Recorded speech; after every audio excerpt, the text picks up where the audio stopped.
যাবে, বাপ বড় হয়ে যাবে।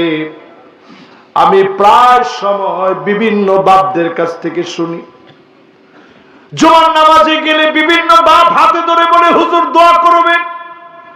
কেন? হুজুর আমার ছেলেটা আমার শত্রুর মতো মনে করে, কি করি নাই হুজুর তার জন্য। এই বছরও নতুন একটা জামা কিনি নাই হুজুর, পুরাতন জামাটা ইস্তারি করে পরছি। জুতা আমি ঈদে নেই না, কিন্তু সন্তানের কোন অভাব অপূরণীয় রাখি নাই। আইফোন লাগবে দিয়েছি, স্যামসাং আলট্রা লাগবে দিয়েছি, অপ্পো লাগবে দিয়েছি, শাওমি লাগবে দিয়েছি, যা লাগবে হোন্ডা লাগবে দিয়েছি, সব দিয়েছি। এরপরে সন্তান চিহ্ন না আমার।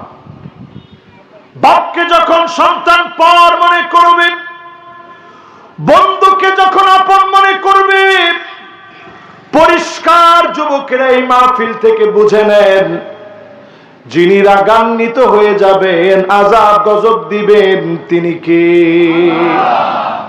আগেকার সময়ে বাপের চোখের দিকে তাকায় কথা বলে, এরকম সন্তান একেবারে বেয়াদব ছাড়া ছিল না বললেই চলে। বাপের চোখের দিকে তাকায় কথা বলবে। এখনো আমরা বাপের চোখের দিকে তাকায় কথা বলতে পারি না। বক্তা হইছি ঠিক, আমার আব্বা একজন আলেম, এখনো কথা বললে জি আব্বা, মাথাটা নিচের দিকে দিয়ে রাখে।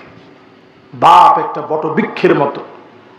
আজকে আমি এখানে ফয়সাল ভাইয়ের আব্বার বাসায় মনে হয় খাওয়া দাওয়া করছি। উনার বয়স 90-এর উপরে হবে, এরপরও বাপ খালি ইশারা করছে, এই তাড়াতাড়ি নিয়ে আসো খানা। এই হুজুরটা বসে আছে, এই হুজুরে কি তোমরা খাওয়াবো না? উনারও প্লেট দাও। কোনো কথা ছাড়া সামনে সব রেডি হয়ে গেছে।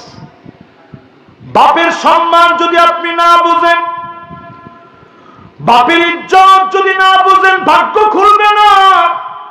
মা বাপ যদি খুশি হয়ে যায়, অল্প স্বল্প ইনকামে যিনি বরকত দিয়ে কবুল করে নেবেন, তিনি কে? এমন দৃশ্য আমরা বাংলাদেশে দেখছি। একটার পর একটা হোন্ডা বাপ কিনে দিস, সন্তান শেষে এসে বলছে, আব্বা আর একটা লেটেস্ট মডেলেরটা লাগবে। বাপ বলছে, বাজান একটু সময় দাও, আমি তোমার জন্য রেডি করতেছি। টাকা পর্যন্ত বাপ বালিশের নিচে নিয়ে ঘুমাইছে, সকালবেলায় সন্তান রে কিনে দিবে। সন্তানের সহ্য হয় না,